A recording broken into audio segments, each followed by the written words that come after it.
De la peinture écaillée, trace la plus visible de l'humidité ambiante dans cette classe. Depuis des années, les enseignants s'inquiètent du phénomène dans cette école construite en 1970, époque d'énergie bon marché et sans souci d'isolation thermique. Moi, je peux témoigner, j'y travaille.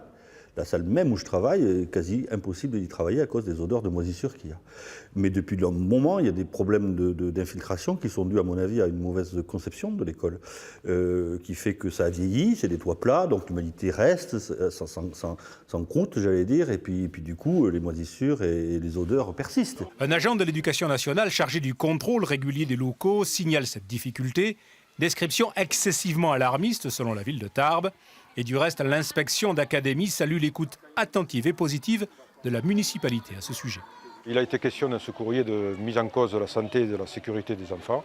En aucun cas, et je tiens à rassurer les parents avant tout, en aucun cas dans cette école, il n'y a de risque ni pour la santé, ni pour la sécurité des enfants. Certains problèmes qui ont été soulevés existent, mais de toute façon, cette école était, était programmée dans le plan d'investissement municipal et on était déjà en cours de rénovation. Les travaux d'importance vont prendre 18 mois, livraison d'une école totalement rénovée à l'été 2018.